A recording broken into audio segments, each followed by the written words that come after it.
All right, so take a minute to look over those, and then I'll say a couple words about them.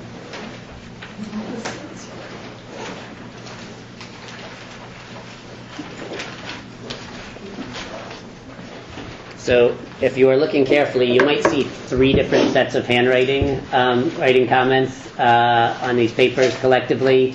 So at the beginning of the semester, we had 75 students enrolled in this class, and the political science department told me that was too many students for one TA. And so we hired last year's TA for this class to help out a little bit. Her name's Samantha Netzbon. She TA'd for this exact same class last year, so she knows all the assignments. Then like 12 people dropped, right? And so then they went back down to a normal enrollment. So they were like, oh, you don't need extra help after all. But we had already hired her. So paper option number 1 was primarily graded by Samantha. And then I think her work with this class is now done because we came back down to a more normal enrollment. Paper option number 2A was primarily graded by Vanessa. In both cases, I reviewed the stack and sometimes added additional comments of my own, which is why you'll see multiple handwritings. If you have questions about what the comments say or what they mean, or you don't understand the feedback, you should come see either Vanessa or myself. Either one of us are happy to look over the paper with you. If you have questions about the grade itself, like you don't think it's the right grade or you don't understand the grade, then I'm the best one to come see about that. And then for paper assignment number 2, according to the syllabus, that is due on Friday of this week. I have been on the fence about this, but I have thought about it, and I think it makes sense to go ahead and push that back to Monday. I don't know if that's a reward or...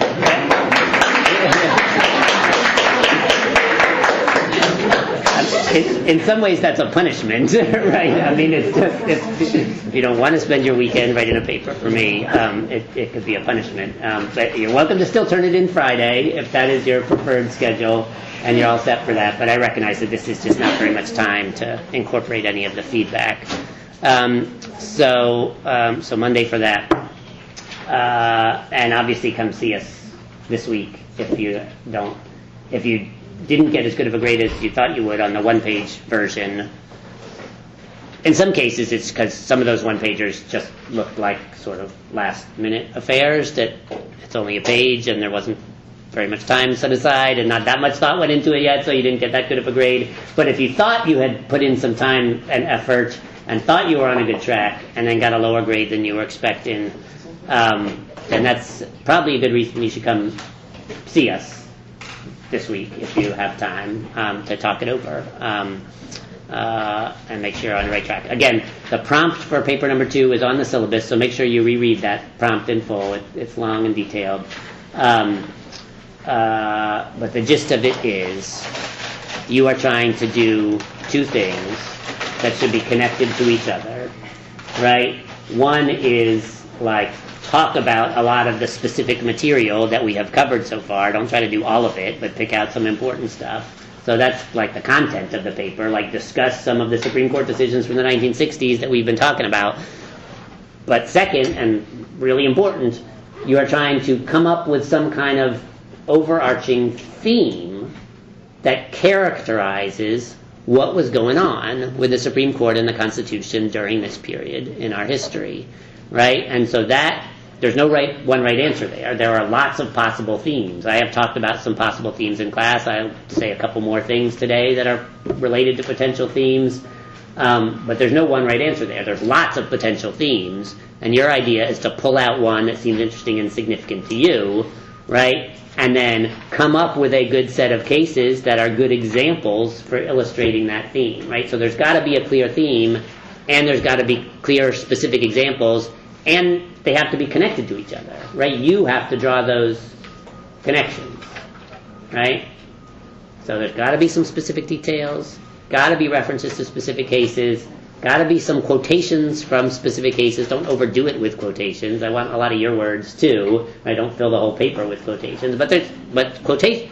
We're talking about reading Supreme Court opinions and reading the text of the Constitution. Quoting actual words is usually helpful, right? Because the justices care a lot about the specific things that they say, right? Why did they put it that way? What does that illustrate that they were trying to achieve? And then in another case a little while later, did they put it a slightly different way?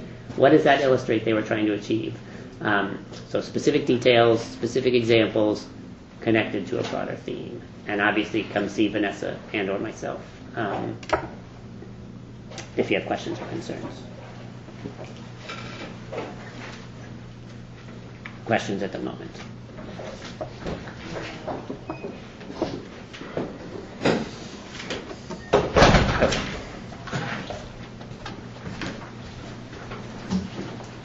So today is, I guess, officially like our last day focused on the Warren Court. Although I wouldn't overdo the rigidity of the different historical eras, right? Earl Warren stepped down from the court in 1969, and he was replaced by somebody who had different ideas about what the Supreme Court was supposed to be doing. But it's not like everything changes on a dime, right? And it's like crystal clear, sharp division, right? Some things that were going on still in the 70s resemble things from the Warren Court era. It's a long, slow transition. But today we're still talking about a bunch of significant cases from the Warren Court era, which are focused on the rights of criminal defendants. And these include some of the court's most famous decisions from this era. You have the right to remain silent. Anything you say can be used against you in a court of law. You have the right to an attorney. If you cannot afford one will be appointed for you. Right? Those words are from Chief Justice Warren's opinion for the court in Miranda versus Arizona. One theme that I think this case illustrates, that some of you touched on in these papers, it's similar. Remember, we talked about Roe versus Wade last week. Right? Similar in some ways to that, right? So, one of the things that the Supreme Court sometimes does is it, puts up a stop sign, right? Talking to, some other part of the government. No, y'all are not allowed to do that. Stop. You cannot do that. You cannot enforce that law. Right, that law abridges the freedom of speech. First Amendment says Congress shall make no law abridging the freedom of speech. Stop. You can't do that. Right? You cannot arrest somebody for burning an American flag. Right? That's an act of political expression. Stop. Right? That's one thing the court does a lot. It just tells another institution of government that it is not allowed to do something. But in both Roe versus Wade and Miranda versus Arizona, the court does something else as well. It does say you're not allowed to do something, but it also takes an additional step and seems to spell out in some detail some of the things that you should be doing. Right? Just like, you're not allowed to do X, but here's a whole bunch of additional detail about proper exercises of governmental authority going forward. Miranda versus Arizona is about abusive police interrogations, right? Cops beating suspects until they confess, sometimes to a crime that they did not actually commit, right? That you're not allowed to do anymore. And in addition, to help enforce that, every cop, as soon as you have a suspect in your custody, you got to read him the following statement, right? It's a further, I think further is the right metaphor. It's not like there's some kind of straight line image that we've got, but it's the court not just telling police officers that they're not allowed to do something. It's also mandating that they do something. Roe versus Wade is not exactly the same, but the trimester framework is a similarly sort of it's a detailed set of guidelines that are spelled out in the Supreme Court's opinion, right? That's something that's notable about Miranda versus Arizona. You can think about the same thing with regard to the school desegregation decisions. Brown versus Board of Education basically just said stop. You can't have white schools and black schools. That is unconstitutional. Violates the 14th Amendment. Just stop. You can't do that. But then 10, 15 years later, when not very much integration has actually happened yet, the court starts saying, okay, here's some steps that you actually have to take, right? Start paying attention to the race of the students at the different schools, and if they are not getting mixed at all, figure out why. Is it about where you built the schools? Is it about where you drew the attendance lines? Is it about what kind of busing policies you adopted? How many miles are we allowed to bus a kid to and from school? Is it about how much freedom to choose the families have? Right? Figure out what's preventing the schools from integrating and take some affirmative steps. In the late 1960s, the court says, take some affirmative steps to ensure integration now. So again, that's not just saying stop. That's requiring other governmental institutions to do something. That might be a noteworthy theme. Okay, so the rights of criminal defendants. In the mid-1960s, the Supreme Court held, for the first time, that state criminal courts cannot convict someone on the basis of evidence that was obtained in an illegal police search.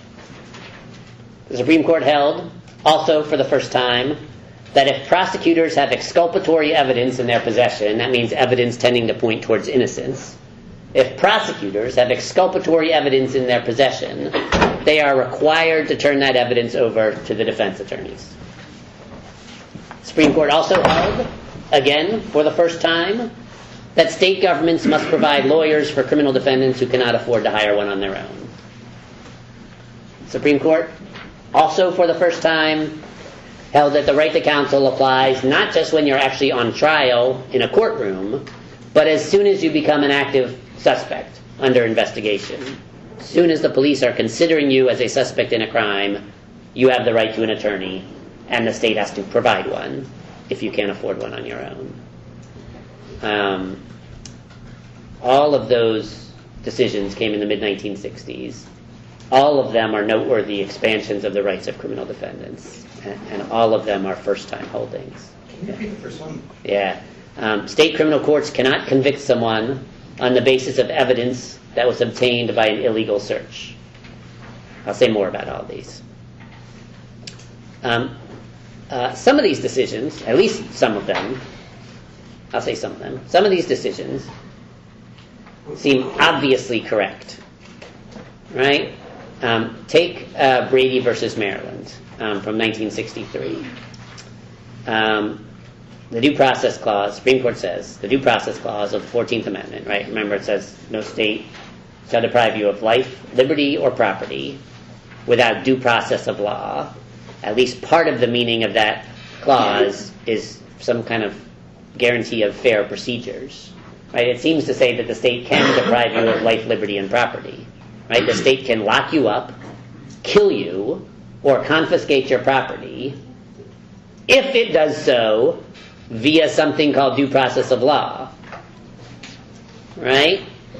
So the state is allowed to impose punishments on people, potentially up to and including capital punishment, if it follows due process of law, whatever that phrase means, right? In Brady versus Maryland, Mr. Brady was on trial for murder in Maryland, capital murder, and prosecutors had in their possession a written and signed statement from another person confessing to the very murder that they were trying him for. They did not reveal that information to anybody. Mr. Brady was tried, convicted, and sentenced to death. Now, if the job of a prosecutor is to win as many death sentences as he can possibly win, then I guess they were doing a good job. But if the job of a prosecutor is to enforce the laws in a fair and even-handed manner so as to protect public safety and the like, I do not think these prosecutors were doing that, right?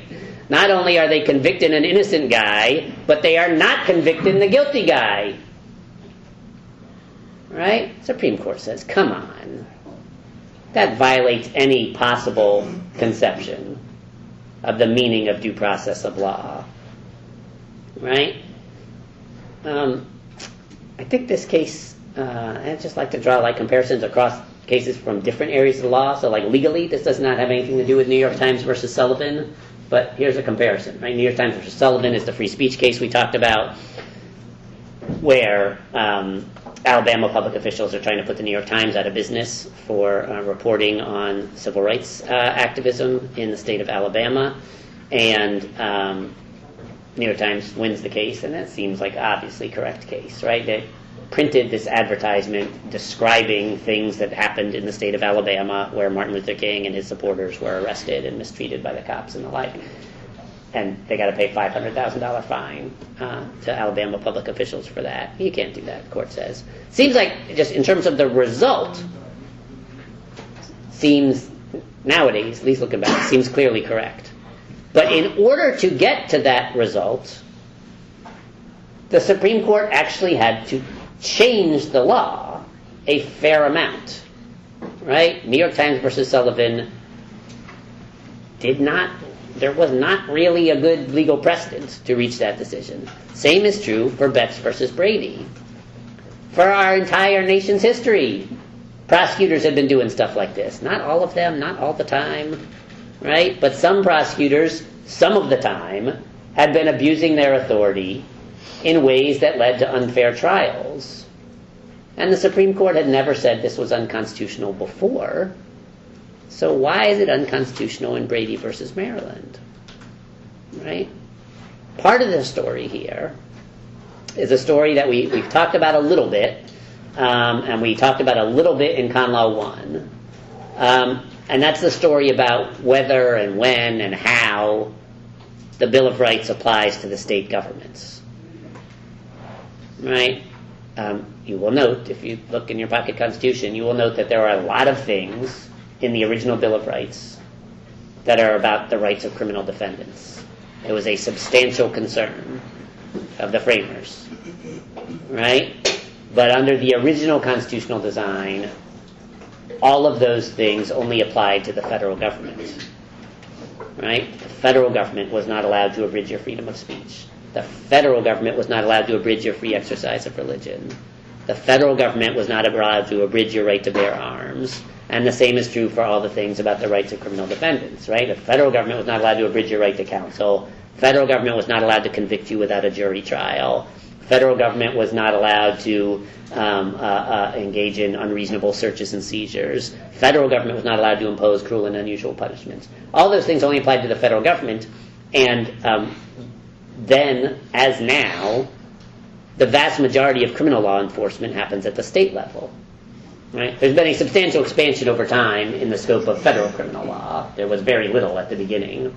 Like if you assault a U.S. Marshal, right, or rob the U.S. mail or something, that was a federal crime at the beginning. But there were very few federal crimes at the beginning. Now there are lots of federal crimes. But there are still, the vast majority of criminal defendants are on trial in state courts for violations of state law, right? Most drug cases, most murder cases, most other violent crimes are prosecuted in state court under state law. And so if the Bill of Rights didn't apply to the state governments at all, which was the original view, most criminal defendants are out of luck as far as the Constitution is concerned, right? There's no constitutional limits on the state governments. So, why did this change? Why did the Supreme Court start enforcing constitutional limits on state criminal justice practices?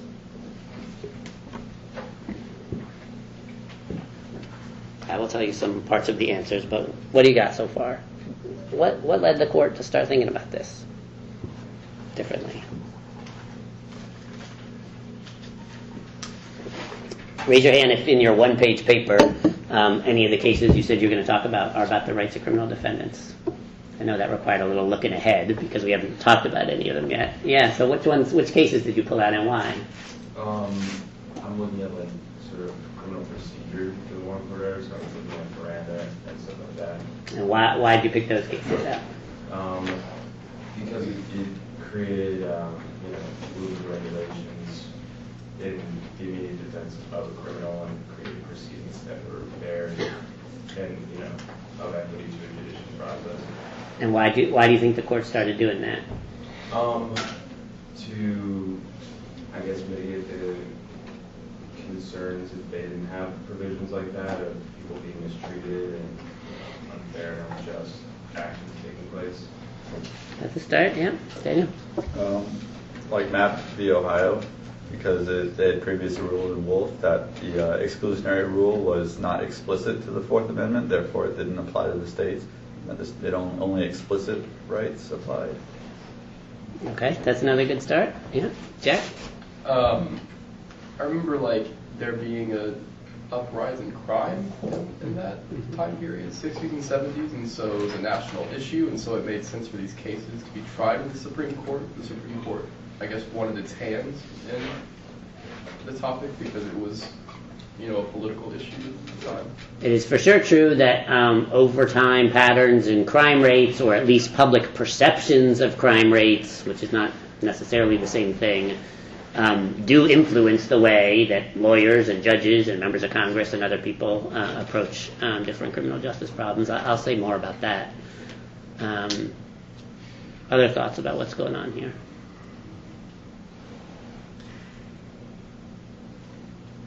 Why would a court that for most of its history has not intervened in state criminal justice processes hardly at all, why would it start doing so?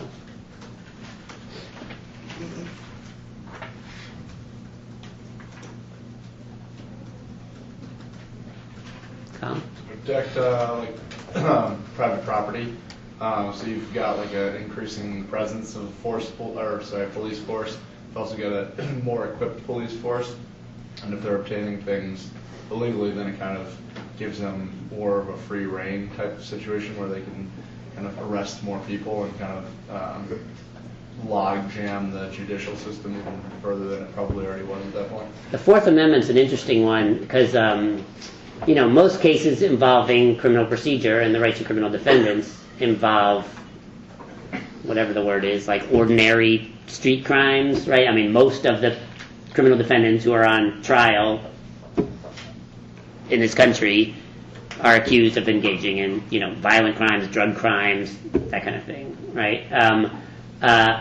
And the Fourth Amendment often comes into play, right? If, is there drug evidence in the case, and how did the police get that evidence? Where did they find it? And did the police have any good reason to be there looking for that or not? Or surveillance, right? Were the police listening to somebody's phone calls, and did they have authorization? Did they have a warrant for that or not? That kind of thing. But with the Fourth Amendment also applies to all kinds of white collar cases, right? There's phone taps on people accused of embezzlement or stock fraud or whatever, so the Fourth Amendment, more so than some of the other provisions, comes up in a wide variety of cases, and some very conservative lawyers and judges who have not been particularly sympathetic to some of the rights of criminal defendants have been strong defenders of the Fourth Amendment on kind of privacy and property rights grounds and the like. All right, so part of what's going on here in the mid-20th century is a legal story, and part of it is a political story, right? The legal story is in part about a long set of debates about the meaning of the 14th Amendment, right? Some of which we talked about in Con Law 1. So the original Bill of Rights applies only to the states. Supreme Court says that over and over again in the early 19th century. But one of the central purposes of the 14th Amendment, written in the wake of the Civil War during Reconstruction, one of the central purposes of that amendment is to apply all of the specific rights and liberties that are guaranteed in the original Bill of Rights, to apply them to the states. And so in the part where it says, no state shall deprive you of the privileges or immunities of citizenship. No state shall deprive you of the privileges or immunities of citizenship. That's in Section 1 of the 14th Amendment. Most historians say that what they were trying to get at by that provision is that all the specific rights and liberties that we consider fundamental aspects of democratic citizenship in the United States, including all of the specific ones that are listed in the Bill of Rights, those are now protected against the states too. That's what most historians and scholars say they were trying to do. But the Supreme Court immediately, beginning in the 1870s, held that the amendment did not mean that. No. The Bill of Rights still only applied to the federal government, Supreme Court said. That decision has never been overturned. And for the whole latter part of the 19th century, all of the Bill of Rights still only applied to the national government. But at the beginning of the 20th century, some lawyers and judges started saying, they started going back and uncovering this evidence and trying again to persuade people that the 14th Amendment was supposed to apply all the Bill of Rights to the states. They still didn't succeed on that.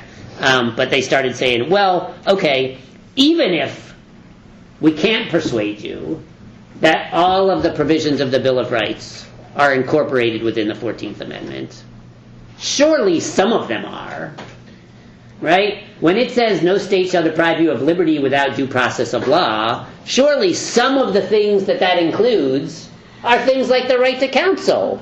They locked you in, you had a trial and they locked you up for 20 years and you did not have a lawyer at the trial? How is that a fair process? So even if we can't convince you that all of the provisions of the Bill of Rights now apply to the state governments, we think we should look at them one at a time. And if the particular right that is at issue is somehow essential within the very concept of a guarantee of liberty and due process, then that one applies to the states. And we're going to decide it one at a time. Right? Remember, this is another theme that we've seen. The court, all else equal, tends to move most of the time. Even when it's doing stuff that's new, it tends to move cautiously, one case at a time. It doesn't try to make everything new all at once. Right?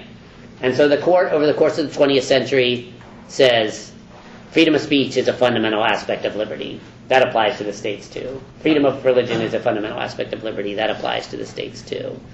And in the 1960s, they say the same thing with regard to most of the provisions regarding the rights of criminal defendants.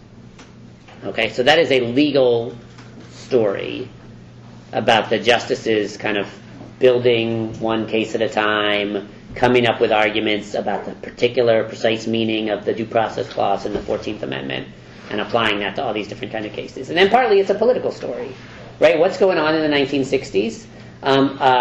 One of the things that's going on is there's more national attention, including attention by the Supreme Court, to the mistreatment of African Americans in the South.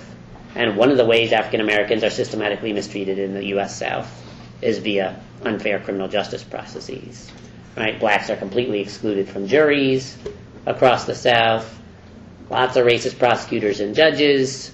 Right? Lots of just unfair and unequal applications of prosecutorial and judicial discretion. Right? So where judges have the authority to impose any kind of sentence they want. Look at this. This judge is imposing light sentences on white criminal defendants and much heavier sentences on African Americans. Right? Look at this. There's substantial evidence that the police force in this southern community has been beaten confessions out of African American defendants, African American suspects, for years. So as there's more and more attention on such practices, the court is more and more inclined to try to step in and do something about it. Right? Let's look at a couple specific examples.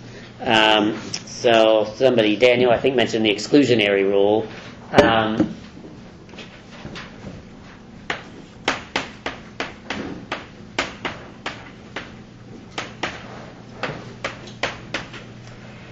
So the Fourth Amendment says the right of the people to be secure in their persons, houses, papers, and effects shall not be abridged, and no warrants shall issue but upon probable cause, and what does it say? And carefully describing, what's the adverb there? Precisely describing, something like that.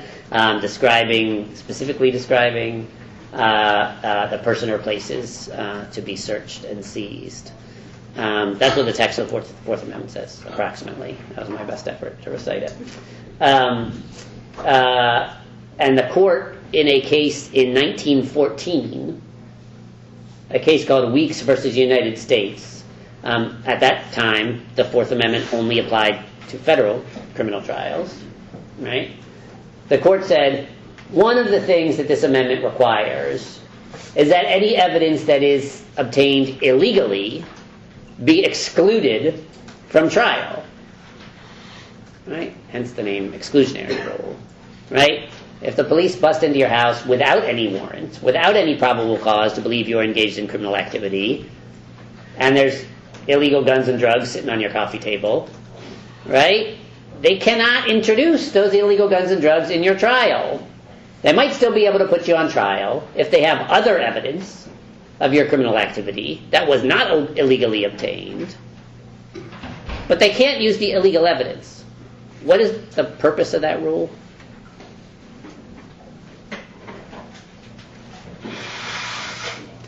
Right. I'm guessing it's to convince people not to do it.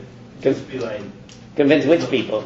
the government, the police, Yeah. not to do it, because if you do it, and even if you are successful, you can't use any of this. So hopefully, they'll just be like, I'm not gonna do it. It's meant to create an incentive for the police officers, right? We can tell police officers not to do that, and most of them will listen, is the theory.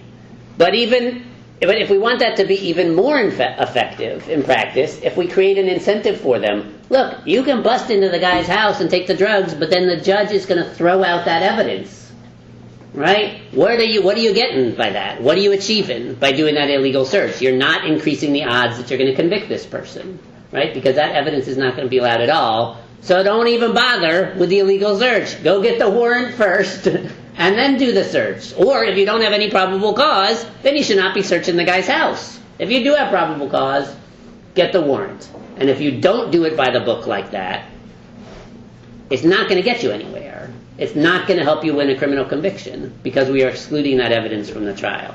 But isn't that wishy-washy because they allow that evidence in the trial?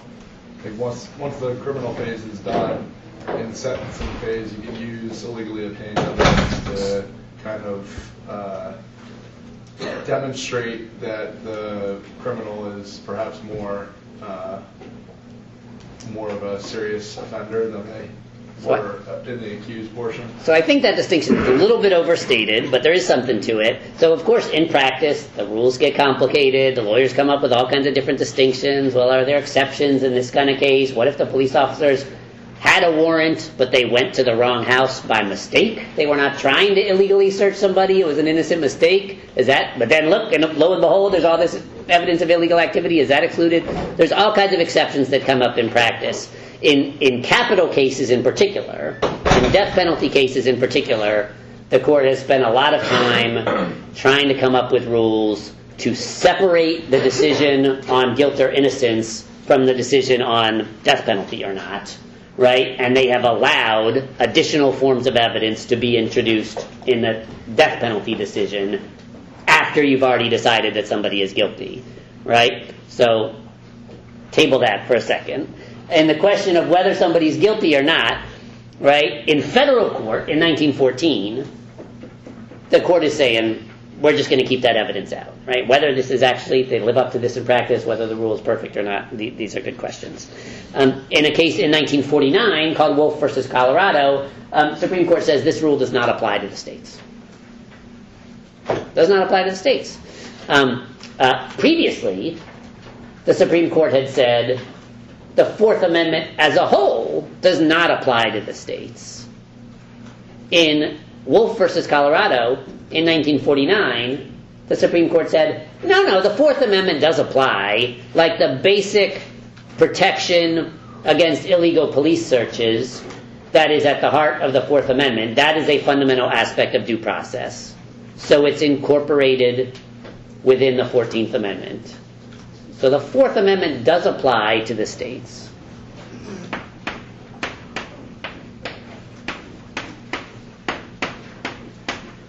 I keep using this word because that's the word that the lawyers and judges use, incorporation. That we're trying to decide whether the specific rights guaranteed in the first 10 amendments are those included within the general guarantee of liberty and due process in the 14th Amendment. And if they are, that's big news, because the 14th Amendment clearly applies to the states, because the first 2-3 words of that sentence are no state shall do the following things, right? So they keep saying, is this specific right incorporated within the 14th Amendment? Wolf versus Colorado, the 4th Amendment in general is incorporated and applies to the states. But the exclusionary rule, that's just a very specific rule that we came up with back in Weeks versus Colorado for the governing of federal criminal trials. It's not in the text of the 4th Amendment. It's not an essential component of the fundamental right that we're talking about here. So that one doesn't apply. And Justice Frankfurter writes the court's majority opinion in Wolf versus Colorado. And if you read his opinion in that case, it might remind you of some of our discussion of the reapportionment issue, where you will remember that Frankfurter is the mid-20th century Supreme Court's leading advocate of judicial restraint. Frankfurter says, look, criminal justice, that's always been a state thing. It's still primarily a state thing. We got to move really cautiously if we're going to start imposing all these kind of new federal constitutional limits on state criminal justice practices. That's going to involve the federal Supreme Court, U.S. Supreme Court, telling states what to do too much. It exceeds the proper bounds of judicial power. Frankfurter says, in 1949, that decision gets reversed by Mapp versus Ohio in 1961. Just like Frankfurter's opinions on reapportionment get reversed by Baker versus Carr in 1962. Right? Mid-20th century court is often touting the virtues of judicial restraint. Court of the 1960s, not so much. Right? Mapp versus Ohio is an interesting case. It actually started off as like a First Amendment case because the police searched Ms. Mapp's apartment in Ohio and then arrested her on obscenity charges because she had in her possession lots of obscene magazines that were illegal under Ohio law. And her lawyers at first were mostly making First Amendment arguments, but then in one of the lower courts, they were like, well, what about the Fourth Amendment too, right? Not only maybe she shouldn't be arrested for possessing magazines at all, but why were the police in her apartment without a warrant? And by the time it got to the Supreme Court focused on the Fourth Amendment issue, and they said, this rule, exclusionary rule, applies to the states. Right? If the police have unlawfully searched your person or your home, right? The phrase in the amendment is your persons, houses, papers, and effects. Does that apply to your car? Long, complicated set of cases trying to figure that out, right? Framers didn't really know about cars. Right? Does it apply to your, like the saddlebags or something? I don't know what the framers were thinking about. But it for sure applies to your house and your apartment. And if the police illegally search your house or your apartment, then the evidence that they obtained from that illegal search has to be excluded. That's Mapp versus Ohio. And Mapp was an important case by itself. This is an important issue. Inclusionary rule is important. Fourth Amendment's important. But it also was a signal from the court that the court seems to be paying more attention to the rights of criminal defendants and potential deprivations of those rights under state law than it had been before. And so when the court issues a new decision like that, that is a signal to lawyers everywhere that, oh, look, the court looks like it's looking at this stuff a little bit differently. We got any other rights out there that are being violated? Maybe we can bring those ones to the court's attention as well and see where they'll go on that one. 2 years later, the court decides Gideon versus Wainwright in 1963. The Sixth Amendment guarantees the right to counsel. And that applies to the state governments as well as federal. If you are on trial in criminal court, state or federal, and you cannot afford a lawyer, the government's got to provide you with one. Clarence Earl Gideon had been convicted of robbing a register at a pool hall in Florida. Tried without a lawyer, convicted, sentenced to prison in Florida, and he wrote a handwritten petition. He had no lawyer still after his conviction. He wrote a handwritten petition to the Supreme Court saying, I think this violates the Sixth Amendment, and the Supreme Court accepted his case. They do not do that very often. They still get handwritten petitions from prisoners sometimes, and they do not usually accept them. Supreme Court agreed to hear his case, and then, of course, he does not have a lawyer still, right? Florida's not giving him one, and so the Supreme Court appointed a lawyer to represent him in the Supreme Court, and they appointed Abe Fortas, who was one of the leading corporate lawyers in D.C. and was later appointed to the Supreme Court himself by LBJ, so he got a good lawyer there. And Fortas represented him and won the case, and the Supreme Court declared right to counsel applies to state governments.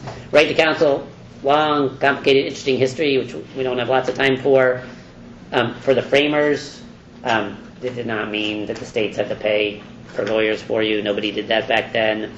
For the framers, the thing they were concerned about, because it's something that the British government had done, is the British government would sometimes put you on trial and say you were not allowed to have a lawyer, even if you had one and you could afford one. You had one who was going to represent you for free, or you were paying one. They would say, no, you did something like super controversial. We don't like it. You don't get to have a lawyer. What the heck is that? So the framers were like, no, if the government cannot prevent you from hiring a lawyer, that is what they meant by the right to counsel. Over time, in a series of cases in the early part of the 20th century, focused initially just on federal cases, but then extending into state cases, the Supreme Court's like, well, wait a minute. If you're going to put somebody on trial for some kind of serious crime, and you say the rich guys can have lawyers, but the poor people can't have lawyers because they can't afford one, that violates fundamental principles of due process. There's a famous case from the early 20th century about the Scottsboro Boys, a bunch of African-American teenagers who are falsely accused of rape in Alabama, and they were sentenced, tried, and convicted in the course of a few hours. They were indicted, tried, convicted, and sentenced in the course of a few hours, less than a day. And Supreme Court threw out their convictions. And those were state criminal convictions. Supreme Court was like, I don't know if all the Bill of Rights apply to the states or not, but this is definitely not consistent with fundamental principles of due process. Right? You got to give these guys a lawyer. The lawyer's got to have some time to investigate the case. Right? There's got to be some kind of fair trial here. But by the time you get to Gideon versus Wainwright, the court is like, right to counsel means they got to provide you with a lawyer, not just they can't prevent you from having one, and it applies to state as well as federal criminal courts. Right? Huge impact. Right? Huge impact. Right? The entire system of public defenders as we know it today, does it operate perfectly to provide fully fair and adequate representation to everybody? Probably not. But is it better than lots of folks being on trial without lawyers at all? Probably, right? That comes from Gideon versus Wainwright. And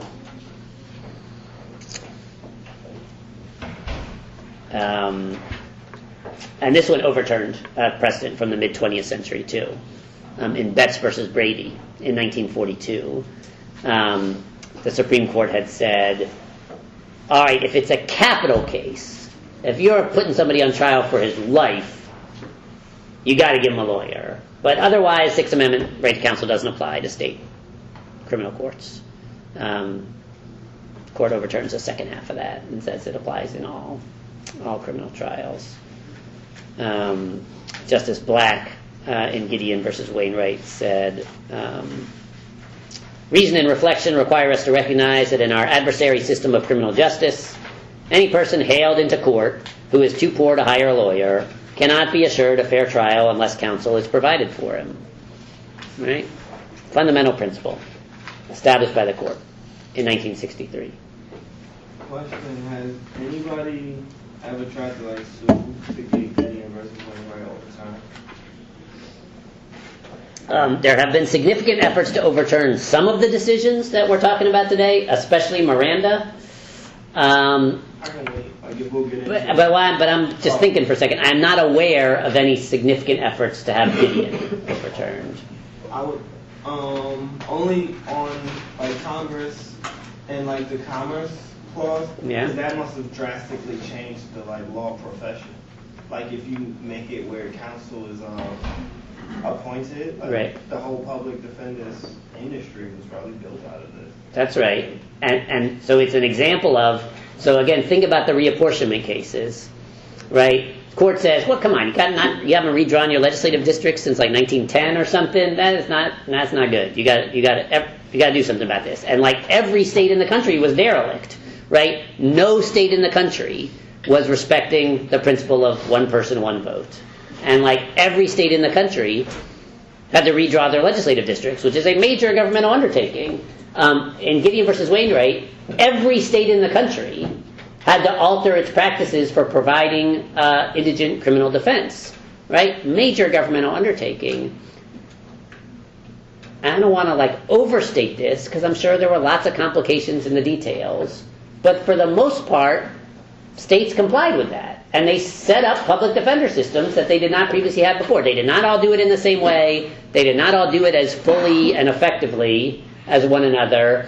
Some states created fully staffed, like professional, permanent public defender agencies, right? Just like we got a prosecutor's office with lawyers, full-time lawyers on staff, we're going to have a public defender's office with full-time lawyers on staff.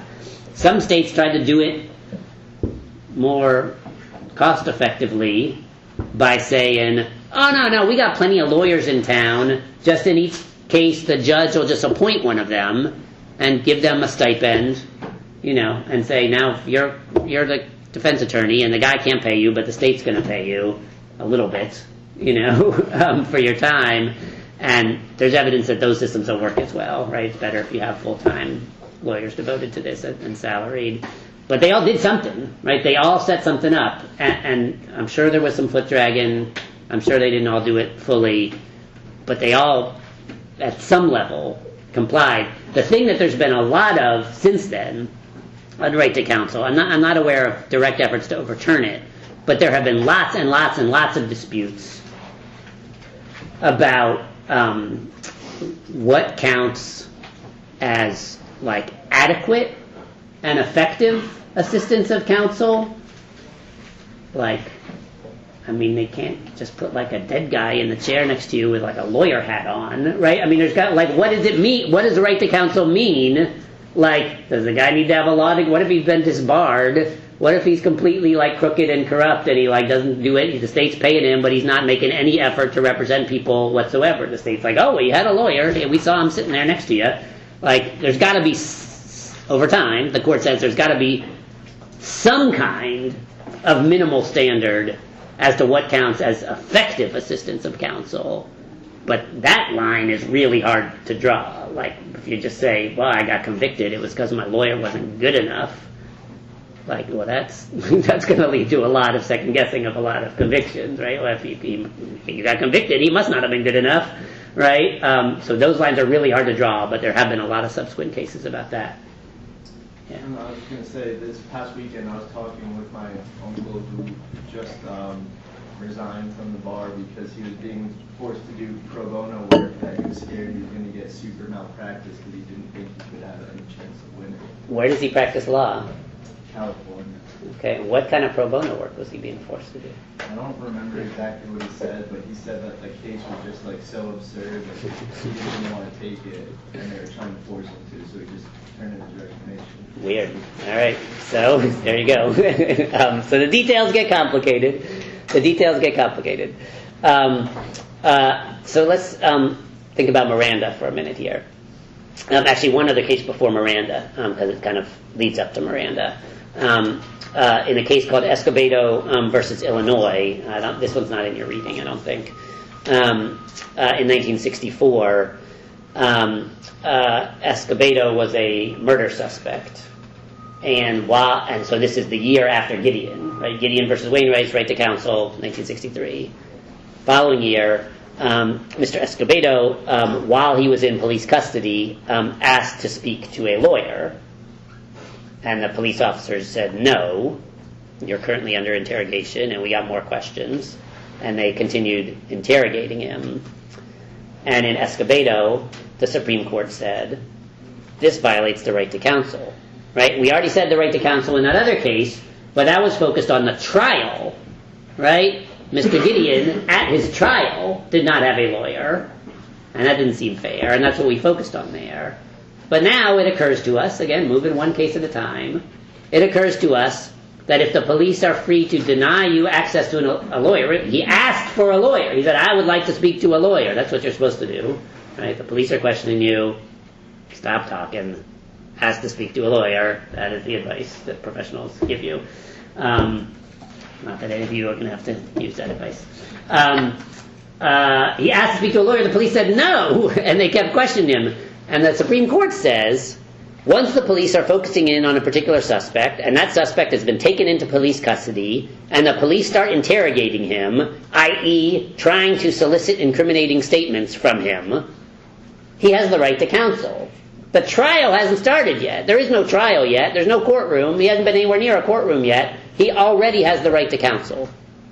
The right to counsel applies as soon as you are an active suspect of an ongoing police investigation, which means if you already have a lawyer, the police have to give you the right to call that lawyer so she can come down to the station and sit with you and tell you to stop answering questions. And if you do not already have a lawyer, the police have to call the public defender's office and get one for you. Right? That's what the court says in Escobedo. And then the court obviously builds on that in Miranda. Not only do you have the right to a lawyer, the police are required to tell you that you have a right to a lawyer. That is the big additional step in Miranda, right? Everybody who is an active suspect of an ongoing criminal investigation has to be informed prior to questioning by the police that he or she has a right to an attorney and that one will be provided if she can't afford one. And also that she has the right to remain silent, right? So Miranda is about two different guarantees in the Bill of Rights. One is the right to counsel, and the other is the right against self-incrimination. Right? You can't be forced to testify against yourself. That usually the focus always was on what happens in the courtroom there. Can you be forced to take the stand in your own trial? The answer is no. But the court is saying that applies before the trial too. Right? If they are trying to get you to say something incriminating, right, get you to agree that you committed the crime, for example, that raises issues of self-incrimination, right? And so both the right to counsel and the right against self-incrimination apply as soon as you are a suspect. And the police have to tell you that you have those rights, right? That's Miranda versus Arizona. The specific thing that the police have to tell you, that the reason police now have to tell you that everywhere is because those exact words are in Chief Justice Warren's opinion in Miranda versus Arizona, right? That exact paragraph from that opinion is what the police have to say to everybody. Where did Warren get those words? He mostly got them from the FBI manual, right? It was already existing practice. Was it perfectly adhered to? I don't know. But it was already existing practice that if you were under a federal criminal investigation and FBI agents brought you in for questioning, they would inform you of all those constitutional rights. It was in their field manual, right? Before we question you, we're going to tell you you have the right to remain silent, the right to an attorney, and all that. And Chief Justice Warren's like, look, if it's good enough for the FBI, and if we're saying that the Fifth and Sixth Amendments, those fundamental rights that are guaranteed in those amendments are incorporated within the 14th Amendment, so they apply to the states too, then why don't we just say that state and local law enforcement officers have to follow the same rules and procedures that the FBI is following, right? That's what Warren says in Miranda.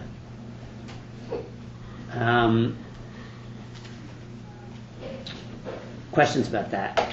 Yeah, David. Was there a prior case or something that prompted the FBI to give that? I'm not sure. That's a good question. There could have been, because remember, like on the Fourth Amendment, this dates back to 1914 or something, right? 1914.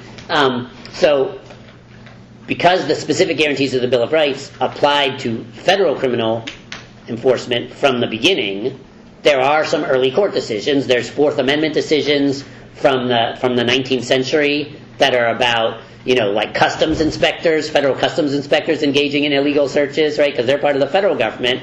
So there are those cases from the beginning.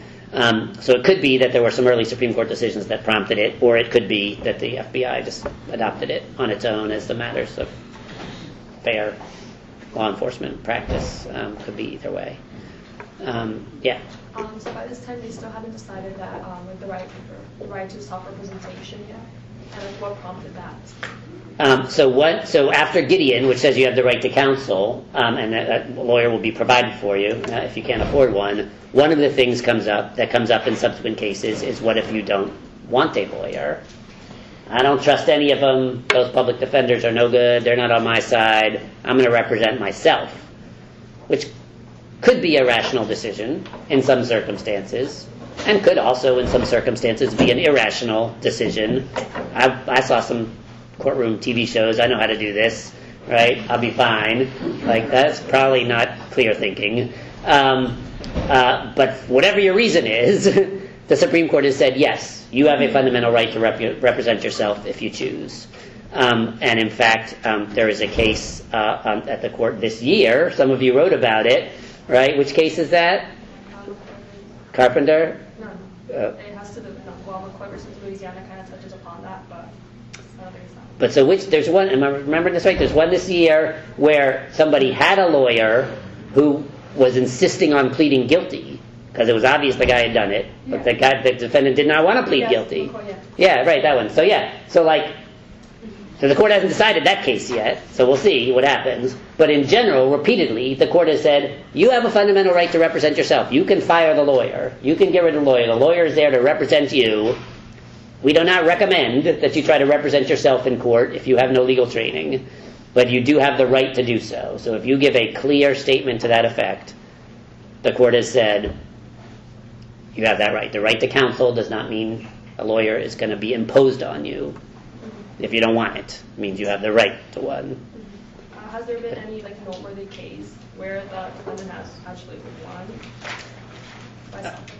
That I'm not sure about. The Supreme Court does not let you represent yourself at the Supreme Court, right? So by the time your case gets to the Supreme Court, if you do not have a lawyer, they appoint one for you, like they did with Gideon. They're like, we don't want to hear from those amateurs up here, right? And they even complain sometimes about the quality of the lawyer. Like some cases, there's famous Supreme Court lawyers whose main job is arguing cases before the Supreme Court. So your case just happens to make it to the Supreme Court, then you hire one of these lawyers. But a lot of cases just wind up at the Supreme Court through ordinary processes, and so it's like a lawyer from the state prosecutor's office, and it's a regular criminal defense lawyer who are representing the two sides.